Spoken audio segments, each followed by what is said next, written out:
তোমার উপর অবধারিত করে নাও দীর্ঘ নীরবতা, দীর্ঘ সময় চুপ করে থাকার বিষয়টা তোমার উপর অবধারিত করে নাও। ফাইতাহু মাতওয়াজাতুল লিশ-শাইতান, কারণ এই কাজের মধ্য দিয়ে শয়তান বিতাড়িত হয়ে যায়। সুবহানাল্লাহ। ওয়া আউনুল লাকা আলা আমরি দীনিক, দীর্ঘ সময় চুপ থাকলে তোমার দিনের প্রতিটা কাজ করার ব্যাপারে আল্লাহ তোমাকে সাহায্য করবে, বা দীর্ঘ নীরবতার ব্যাপারটা দিনের প্রতিটা কাজ করার ক্ষেত্রে তোমাকে সহযোগিতা করবে। কুলতু, আমি বললাম, জিদনি ইয়া রাসূলুল্লাহ, ইয়া রাসূল সাল্লাল্লাহু আলাইহি ওয়াসাল্লাম, আমাকে আরো বাড়িয়ে দিন, আরো কিছু বলুন, আরো কিছু ওসিয়ত করুন। ক্বালা, তিনি বললেন, ইয়াকা ওয়া কাসরাতাদ দুআইক, সাবধান থাকবে, বেশি বেশি হাসবে না। ফাইন্দাহু ইউমিতুল কলিব, কারণ যারা অধিক পরিমাণে হাসাহাসি করে তাদের কলব মরে যায়, তাদের কলবের মৃত্যু ঘটে।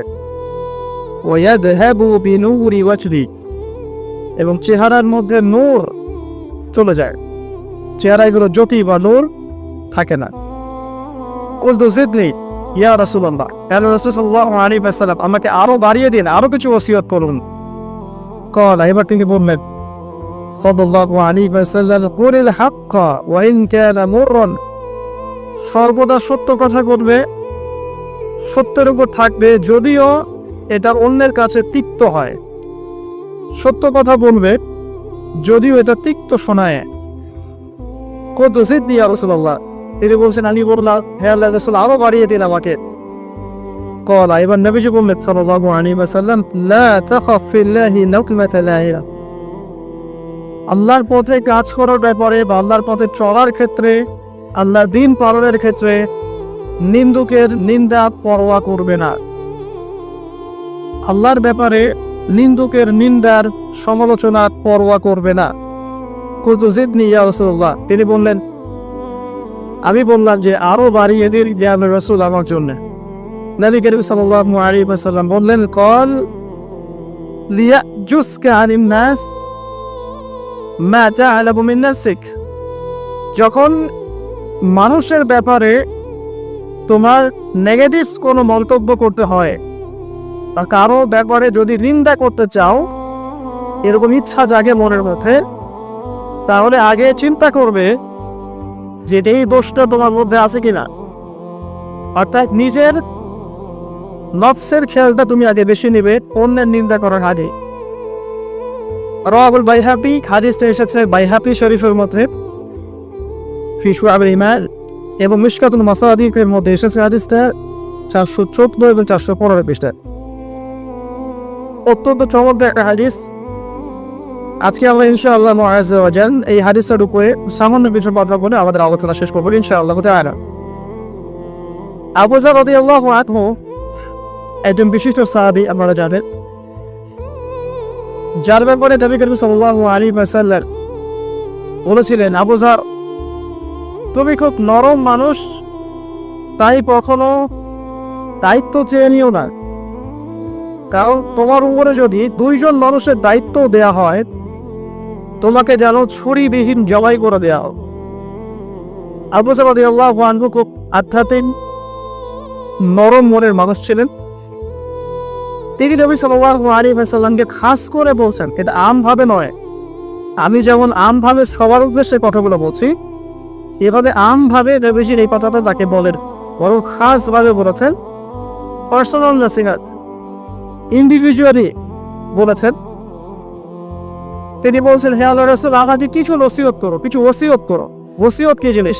যেমন কেউ চলে যাওয়ার আগে ওসিয়ত করে, বাবা ইন্তেকাল করছে তার আগে ওসিয়ত করে, মাকে দেখিস, বোনদের খোঁজ খবর রাখিস, সন্তানদের ব্যাপারে খোঁজ খবর রাখিস ইত্যাদি। ওসিয়ত করা মানে যে কথাগুলো আমরা অক্ষরে অক্ষরে পালন করতে চাই, প্রতিশ্রুতি ব্যক্ত করি, এরকম কথা কনভারসেশন। কিন্তু চিন্তা করেন, নবী করিম সাল্লাল্লাহু আলাইহি ওয়াসাল্লাম যদি আমাকে খাস করে কোনো জায়গায় ডেকে নিয়ে কথাটা বলতেন, কেমন হতো? মনে করেন নবী সাল্লাল্লাহু আলাইহি ওয়াসাল্লাম জীবিত আছেন বা আমরা তার সাক্ষাৎ পেয়েছি, আর আমরা কেউ একজন আমাদের মধ্যে গিয়ে বললেন, ইয়া রাসূলুল্লাহ, আমাকে কিছু নসিহত করেন। আমাকে খাস করে কিছু ওসিয়ত করেন, তখন এই ওসিয়তগুলো স্পেশাল হবে এবং আপনি আমি কখনোই চাইবো না জীবন চলে গেলাম এগুলোর কোনো একটা আমরা ছেড়ে দেই, তাই না? আবু যর রাদিয়াল্লাহু আনহু এই সুযোগটা নিয়েছেন। নবী সাল্লাল্লাহু আলাইহি ওয়াসাল্লাম বলছেন, প্রথম যে উসিকা বিতাকওয়াল্লাহ, আমি তোমাকে সর্বপ্রথম ওসিয়ত করছি তুমি আল্লাহকে ভয় করো। তাকওয়া কি জিনিস? নবীজি বলছেন ফাইন্নাহু আযয়ানু লিয়ামনিকা কুল্লি, এই তাকওয়াটাই সমস্ত কাজের সৌন্দর্য বর্ধন করবে তোমার জীবনে। তুমি যত কাজ করবে প্রত্যেকটা কাজ যদি আল্লাহকে ভয় করে করো, প্রত্যেকটা কাজ তোমার জীবনের সৌন্দর্য বর্ধন করবে ইনশাআল্লাহ তাআলা। খুব সংক্ষিপ্ত আকারে বলতে পারি, আল্লাহ রাব্বুল আলামিনের তাওহীদের সাথে কাউকে শরীক না করা, এক কথায় আল্লাহর সাথে শিরক না করার নাম তাকওয়া। ঠিক আছে? আল্লাহ এক, আল্লাহ অদ্বিতীয়, তিনি মহাবিশ্বের স্রষ্টা, আমাদের স্রষ্টা, সৃষ্টিকর্তা, মানবকর্তা, রিজিক দাতা, জীবন মৃত্যুর মালিক, বিধান দাতা। এই প্রত্যেকটা কনসেপ্ট আল্লাহর জন্য খাস করার নাম হচ্ছে তাওহীদ। আর এখানে যদি আমরা কাউকে সমকক্ষ দাঁড় করে তাহলে শিরক হয়ে যাবে। এই শিরকটা তিনভাবে হয়ে যায়। মানুষ চিন্তার ক্ষেত্রে শিরক করতে পারে। কেউ যদি মনে করে মহাবিশ্বের কোনো স্রষ্টা নাই তাহলে শিরক করবে। কেউ যদি মনে করে স্রষ্টা আরও একজন আছেন বা একাধিক আছে তাহলে শিরক করবে।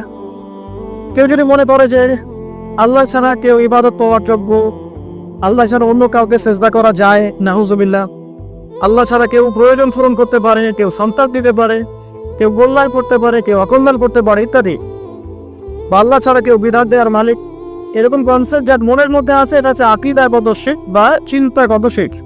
আমি কি বোঝাতে পারছি? 2 নম্বর কাজের শিরক, যেমন কেউ যদি আল্লাহকে সিজদা না করে অন্য কাউকে সিজদা করে, কর্মগত শিরক করেছে। আল্লাহ পাকের হালালকে কেউ যদি হারাম করে নেয়, কর্মগত শিরক করেছে। আল্লাহ পাকের হারামকে কেউ হালাল করে নেয়, কর্মগত শিরক করেছে। আল্লাহর কাছে দোয়া না করে মৃত মানুষের কাছে দোয়া করে শিরক করেছে। এগুলো কাজ করতে গিয়ে শিরক করেছে। ইভেন আল্লাহর নামে কসম না করে অন্য কারো নামে কসম করলেও শিরক হয়ে যায়। অনেক সময় আমরা হাতের মধ্যে রশি পড়ি, পাথর পড়ি, অনেক কিছুই পড়ি, আমাদের বিশ্বাস হয় এগুলো আমাদের উপকার করতে পারবে, অপকার করতে পারবে, তাহলে শিরক হয় না। সন্তান আল্লাহদের, যদি আমরা মনে করি যে মাজারে গিয়ে দোয়া করলেই সন্তান পাওয়া যাবে, শিরক হয়ে যাবে। আর শিরক এমন একটা মা যে পাপটা আল্লাহর পাক তওবা ছাড়া মাফ করে না। মৃত্যুর আগে যদি তওবা করে মানুষ, ইনশাআল্লাহ আল্লাহ পাক মাফ করে দিবেন। যদি তওবা না করে মারা যায়, সম্ভাবনা বেশি ব্যক্তি জাহান্নামে যাবে, নাউজুবিল্লাহ। কারণ প্রত্যেক 1099 জন মানুষ জাহান্নামে যাবে যাদের আমল নামায় শিরকের পাপ থাকবে। আল্লাহ পাক সূরা নিসার মধ্যে বলেছেন, ইন্নাল্লাহা লা ইয়াগফিরু আন ইউশরাকা বিহি ওয়া ইয়াগফিরু মা দুনা যালিকা লিমান ইয়াশা। আল্লাহ পাক শিরকের গুনাহ ব্যতীত যে কোনো গুনাহ যাকে ইচ্ছা মাফ করতে পারেন। যে কোনো গুনাহ, আপনি জিনা করেছেন, সিজদা করেন, ফিরে আসেন, আল্লাহ মাফ করে দেবেন ইনশাআল্লাহ। আপনি সুদ খেয়েছেন দীর্ঘদিন, সুদ থেকে ফিরে আসেন, দীর্ঘদিন মায়ের সাথে জিনা করেছেন সুদের মধ্য দিয়ে, তওবা করে ফিরে আসেন, আল্লাহ এখনই মাফ করে দেবেন ইনশাআল্লাহ। আপনি খুন করেছেন মানুষকে, যদি আপনি চিন্তা করেন যে আমার একটা অপরাধ হয়েছে এবং আপনি তওবা করে খালেস হয়ে ফিরে আসেন, আল্লাহ মাফ করে দেবেন ইনশাআল্লাহ। ব্যভিচার করেছে, বিবাহিত হওয়ার পরেও জিনা করেছে, এই ব্যক্তির কিন্তু পৃথিবীতে বাঁচার আসলে কোনো অধিকার নাই। তারপরেও যদি সে ওপরে তওবা করে ফিরে আসে রাতের অন্ধকারে, আল্লাহ চাইলে মাফ করে দেবেন ইনশাআল্লাহ। যে কোনো আল্লাহ পাক যাকে ইচ্ছা মাফ করতে পারেন শিরক ছাড়া। শিরক যদি তওবা না করে মারা যায়, বেশিরভাগ সম্ভাবনা হচ্ছে সে জাহান্নামে যাবে। আরেকটা ডেঞ্জারাস বিষয় হচ্ছে শিরক করে মারা গেলে কবরে মানরক্ষক উত্তর দিতে পারবে না। যারা মানরক্ষকে উত্তর দিতে পারবে, নিঃসন্দেহে তারা কখনো শিরক করে নাই, আল্লাহ পাকের তাওহীদের উপরে ছিল। আমরা শিরকের অনেক কিছু বুঝেছি, কি আধুনিক একটা শিরক বুঝি না, আধুনিক শিরক। এটা যেমন আল্লাহ পাক যা নাজিল করেছেন, এখানে যে বিধানগুলো আছে এগুলোকে যদি কেউ ডিনাই করে বা এগুলোকে পাশ ফিরিয়ে অন্য কোনো বিধানকে বেটার মনে করে, আল্লাহর বিধানে চাইতে বেটার মনে করে বা সমকক্ষ মনে করে, এটাও শিরক। এটাও শিরক। আল্লাহ পাক কিছু হালাল করেছেন, আমরা যদি মনে করি এটা হারাম, তাহলে শিরক, এটাও শিরক। সূরা তাওবার 31 নম্বর একটা পড়ে দেখবেন ইনশাআল্লাহ তাআলা। যাই হোক, তাকওয়ার প্রথম স্টেজ হচ্ছে আমাদেরকে শিরক করা যাবে না, তাওহীদে থাকতে হবে ইনশাআল্লাহ তাআলা। 2 নম্বর আল্লাহ পাকের যত আদেশ আছে এগুলোকে মেনে চলার না তাকওয়া। ফর এক্সাম্পল সালাত, সন, সাদাকা, হজ, উমরা, যাকাত, সত্য কথা বলা, পিতামাতার খেদমত ইত্যাদি যতগুলো আদেশ কোরআন এবং সুন্নাহর মধ্যে আছে এগুলোকে মেনে চলা তাকওয়ার পরিচয়। 3 নাম্বার, আল্লাহ পাকের যত নিষেধ আছে এই সমস্ত নিষেধগুলোকে বর্জন করার নামও তাকওয়া। শুধু আদেশ মানলাম, নিষেধ বর্জন করলাম না, এটা আসলে প্রকৃত তাকওয়ার পরিচয় নয়। আজকে আমরা মাশাআল্লাহ সবাই সালাত করেছি, কালকে সকালে যদি আমরা সুদী লেনদেন করি আমার মধ্যে তাকওয়া আসলে নাই। আমি ধর্মীয় জীবনে পাক্কা মুসল্লি হলেও অর্থনৈতিক জীবনে পাক্কা সূক্ষ্ম থেকে গেছে। এই অবস্থা যদি তওবা না করে মারা যায়, মায়ের সাথে জেনার অপরাধ দিয়ে কে আমাদের মাঠে উঠবে ইনশাআল্লাহ। এটা আমার কথা না, নবী সাল্লাল্লাহু আলাইহি ওয়াসাল্লাম বলেছেন, সহিহ বুখারীর হাদিস, যে কোনো আলেমকে জিজ্ঞাসা করবেন, যে কোনো মাদ্রাসায় যাবেন, যে কোনো প্রকাশনী বুখারী শরীফ কিনে দেখেন হাদিসটা পাবেন, যে ব্যক্তি 1 দিরহাম সুদ খেলো সে যেন 36 বার জেনা করলো। আপনি যদি জানেন যে আপনার ক্লোজ কোনো ফ্রেন্ড বা আত্মীয় বা হুয়েভার ইজ সে জেনা করে বেড়ায় বা মেয়েদের সাথে একাধিক মেয়ের সাথে তার সম্পর্ক আছে, ইলিগাল রিলেশনশিপ, আপনি নিশ্চয়ই তার থেকে সম্মানের দৃষ্টিতে তাকাবেন। রাখিনুজ্জামান এমন একটা চোখ যেখানে সুদ থেকে বাঁচা সো ভেরি ডিফিকাল্ট। এখানে হাজারে খুব কম মানুষই সুদ থেকে বাঁচতে পারবে। যারা বেঁচে থাকবে তাদের গায়েও সুদের ছিটাফানা এসে লাগবেই লাগবে।